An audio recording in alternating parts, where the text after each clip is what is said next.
வெற்றி ரியா கிட்ட வந்து பேண்ட்ரியில ஸ்டாக் எல்லாம் காலியாக போகுது. கடைக்காரங்க கிட்ட பேசினதுல ஆர்கானிக் ஸ்டாக் சப்ளை பண்றவங்க ஸ்டாப் பண்ணிட்டாங்களாம். தேடி பார்த்தும் எங்கேயும் கிடைக்கல. இனி சப்ளை பண்றது கஷ்டம் தானே சொல்லிட்டாப்ல. சரி, நான் என் சைட்ல இருந்து ஸ்டாக்ஸ் எல்லாம் எங்க கிடைக்கும்னு விசாரிச்சு பாக்குறேன், நீயும் கொஞ்சம் விசாரிச்சு பாருன்னு சொல்றா.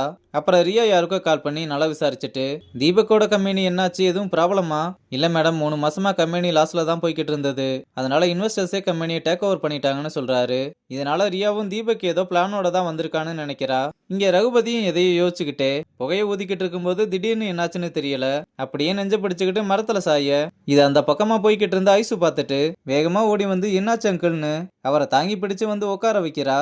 அப்புறம் ரூம் சர்வீஸ் பையன் ஒருத்தனை கூப்பிட்டு வேகமா போய் தண்ணி எடுத்துடுவான்னு சொல்றா. அவனும் ஓடி போய் தண்ணி எடுத்துட்டு வந்து கொடுக்க ஐசுவும் ரகுபதிக்கு தண்ணி கொடுத்ததும், இப்ப கொஞ்சம் பரவாயில்லம்மா, நான் ரெஸ்ட் எடுத்தா சரியாயிரும்னு நான் ரூமுக்கு போறேன், என்னோட ரூமுக்கு டாக்டரை வர சொல்லுங்கன்னு சொல்றாரு.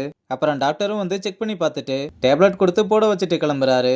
டாக்டர் போனதுமே ஐசு கிட்ட, இப்ப நடந்த விஷயத்த ரியா கிட்ட சொல்ல வேணாமா, அவ இந்த நேரத்துல ஸ்ட்ரெஸ் ஆகக்கூடாது. டாக்டர் கொஞ்ச நாள் என்ன வேலை பார்க்காம ரெஸ்ட் எடுக்க சொல்லியிருக்காரு. ஆனா என் கவலை எல்லாமே ரியாவை பத்தி தான். அங்கிள், அதான் நாங்க இருக்கோம்ல, நாங்க பாத்துக்கிறோம். என்னதான் இருந்தாலும் அவளுக்குன்னு ஒரு துணை வேணும்லம்மா. இப்ப அவளுக்குன்னு பெரிய பெரிய பொறுப்பெல்லாம் இருக்கு. இந்த ரெசார்ட்டை விட்டு நான் நிரந்தரமா போறதுக்கு முன்னாடி இந்த ரெசார்ட் சேஃபா ரியா கையில இருக்குன்னு நான் தெரிஞ்சுக்கணும். அவ எந்த கவலையும் இல்லாம நல்லா இருந்தா அதுவே எனக்கு போதும்னு சொல்லி அழுகிறாரு. இங்க ரியா தனியா நின்னுகிட்டு இருக்கும்போது தீபக் அங்க வர, நீ ஏன் இன்னும் ஆபீஸ் போகாம இருக்கேன்னு கேட்டா, போகணும், ஆனா உன்னையும் குழந்தையும் பார்க்கணும்னு தோணுச்சு, அதான் போல. மேனேஜர் கிட்ட எல்லாத்தையுமே சொல்லிட்டேன், அவர் பாத்துக்குவாரு. ஓ அப்படியா, நானும் உன் மேனேஜர் கிட்ட பேசினேன். என்ன சொன்னாரு? எல்லாத்தையுமே சொல்லிட்டாருன்னு சொல்ல, ஆமா எல்லாம் போயிடுச்சு, இப்ப என்ன? அவ்வளவு பெரிய கம்பெனியை பாத்துக்க தெரிஞ்ச எனக்கு இந்த ரெசார்ட்டை பாத்துக்க தெரியாதா? எல்லாத்தையுமே அண்டர் எஸ்டிமேட் பண்ணி தான் நீ இப்படி இருக்க. ரெசார்ட்டை நடத்துறது ஒன்றும் ஈஸி கிடையாது. அத நீ சொல்ற பாத்தியா, உனக்கே இந்த ரெசார்ட்டை பாத்துக்க தெரியாது. என் புள்ள தானே உன் வயித்துல வளருது, ஏன் எனக்கு உரிமை இல்ல? வயித்துல பிள்ளைய வச்சுக்கிட்டு உன்னால எப்படி ரெசார்ட்டை பாத்துக்க முடியும்னு கேட்டதும், உன்கிட்ட எதுவும் இல்லைன்னு தெரிஞ்சுதானே நீயே இந்த ரெசார்ட்டுக்குள்ள வந்த. சரி, எதுக்கு உன்கிட்ட தேவையில்லாம பேசிக்கிட்டு? உன்கிட்ட எல்லாம் பேசி டைம் வேஸ்ட் பண்ணக்கூடாதுன்னு நினைக்கிறேன். அடுத்த ஹியரிங்க்கு நீ ஆஜராகலைனா டிவோர்ஸ் எனக்கு சாதகமா தான் வரும். ஒழுங்கா இங்கிருந்து கிளம்பிரு, இல்ல நானே பிடிச்சு வெளியே தள்ளுற மாதிரி இருக்கும்னு சொன்னதும் தீபக்கும் அங்கிருந்து கோவமா கிளம்புறான். இங்க ரகுபதியும் மீட்டிங்ல எல்லார்கிட்டையும் நேஷனல் லெவல்ல நடக்க போற ஃபுட் ஃபெஸ்டிவல்ல நம்ம ரெசார்ட்டை ரெப்ரசென்ட் பண்ணி ஃபுட்ஸ் எல்லாத்தையுமே ஷோகேஸ் பண்ண போறோம். இது மூலமா நம்ம ரெசார்ட்டுக்கு நிறைய கெஸ்ட் வர வாய்ப்பு இருக்கு.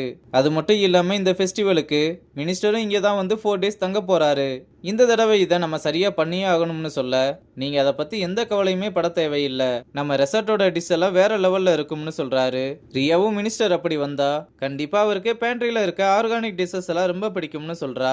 ரகுபதியும் ராஜன் கிட்ட அவர் வரும்போது ஹாஸ்பிட்டாலிட்டி ரூம் சர்வீஸ் எல்லாம் பக்காவா இருக்கணும்னு சொல்லிட்டு அவர் இங்க இருந்து போற வர நம்ம ரொம்ப கேர்ஃபுல்லா இருக்கணும். மினிஸ்டரே நம்ம டிஷஸ் எல்லாம் டேஸ்ட் பண்ணிட்டு மினிஸ்டரே நம்மள ஃபுட் ஃபெஸ்டிவலுக்கு இன்வைட் பண்ணாருன்னா அது நமக்கு ரொம்ப பெருமையா இருக்கும். நெடுமாறன், இது உன்னால முடியும்னு நான் நம்புறேன், என்ன நம்புங்க சார், எல்லாத்தையுமே நான் பாத்துக்கிறேன்னு வாக்கு கொடுக்கறாரு. இங்க தம்பிக்காரனும் பிரியா கிட்ட, நீயும் பிளான் போட்டுக்கிட்டே தான் இருக்க, ஆனா எல்லாமே சொதப்பிக்கிட்டே இருக்கேன்னு கேட்டா, இந்த பிளான் ஆல்மோஸ்ட் ஒர்க் அவுட் ஆகி நெடுமாறனா அலற விட்டாச்சு. நீ எப்பவும் சொல்லுவிய அந்த ரூம் சர்வீஸ் பையன் தான் பிளான கெடுத்ததா, அவனாலதான் போச்சு. ஆனா பிரச்சனை இல்ல, நாளை கழிச்சு மினிஸ்டர் வராரு, நான் ஏற்கனவே எல்லாத்தையும் முடிச்சு வச்சுட்டேன். இல்ல, இப்போதைக்கு எதுவும் பண்ணாம இருக்கிறது நல்லதுன்னு தோணுது. இல்ல, இதான் நமக்கு சரியான நேரம். நான் பண்ண போற வேலையில நேஷனல் லெவல்ல நெடுமாறனோட பேரு டேமேஜ் ஆகும். என்ன சொல்ற, அப்படி என்ன பிளான் வச்சிருக்கேன்னு கேட்க, அவளும் தம்பிக்காரங்கிட்ட பிளான சொல்ல நமக்கு என்ன பேசிக்கிறாங்கன்றத காமிக்கல. ஆனா தம்பிக்காரன் பிளான கேட்டு வேற லெவல்ல யோசிச்சிருக்கேன்னு பாராட்டுறான். இங்க ஜானும் நெடுமாறனும் பேசிக்கிட்டு இருக்கும்போது கரண்ட் விட்டு விட்டு போயிட்டு வர, ஏன் இன்னைக்கு இந்த மாதிரி நடந்துகிட்டு இருக்கு? இல்ல செஃப், எனக்கு தெரியல, நான் மெயின்டெனன்ஸ் டீம் கிட்ட இன்ஃபார்ம் பண்றேன்னு சொல்லிட்டு மினிஸ்டரோட மிஸ்ஸஸ்க்கு சீ ஃபுட்னா ரொம்ப பிடிக்கும்னு கேள்விப்பட்டேன், அதனால அவங்க ஃபேமிலிக்கு நம்ம ஒரு அற்புதமான ஃபுட் எக்ஸ்பீரியன்ஸை கொடுக்கணும்னு சொல்றாரு. நெடுமாறனும் கவலைப்படாத ஜான், கண்டிப்பா நம்ம கொடுப்போம்னு சொல்லும்போது பவர் ஃபிளக்சுவேட் ரொம்ப அதிகமாகி பல்பெல்லாம் உடைய ஆரம்பிக்குது.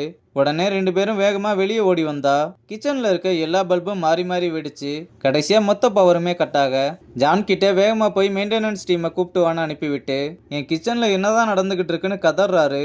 அப்புறம் மெயின்டெனன்ஸ் டீம் வந்து எல்லாத்தையுமே செக் பண்ணி பார்த்துட்டு மெயின் போர்டு ஓவர்லோட் ஆயிருக்கு, கொஞ்ச நாளா ரெசார்ட்ல பவர் ப்ராப்ளம் இருக்கிறதுனால இந்த மாதிரி ஆயிருக்கலாம், எனக்கு இந்த காரணம்லாம் தேவையில்லை, கிச்சனுக்கு எப்ப பவர் வரும்னு மட்டும் சொல்லு, வயரு எல்லாமே டேமேஜ் ஆயிருக்கிறதுனால மொத்த வயரை எடுத்துட்டு ரீவயரிங் தான் பண்ணணும், எப்படி பார்த்தாலும் 5-6 நாள் ஆயிரும்னு சொல்ல, என்னது 5-6 நாளா, இவன் என்னடா உளறிக்கிட்டு இருக்கான்னு நெடுமாறன் கடுப்பாக, சார் நான் உள்ளதை தான் சொல்றேன், என்னால என்ன பண்ண முடியும் செஃப், நாளைக்கு தான் மினிஸ்டரோட ஃபேமிலி வர்றாங்க, நம்ம எப்படி கிச்சனை ரன் பண்ண போறோம், எப்படி சமைக்க போறோம்னு கேட்க நெடுமாறனும் என்ன பண்றதுன்னு தெரியாம ரொம்பவே அப்செட்ல இருக்கிறதோட இந்த எபிசோட முடிச்சிருக்காங்க.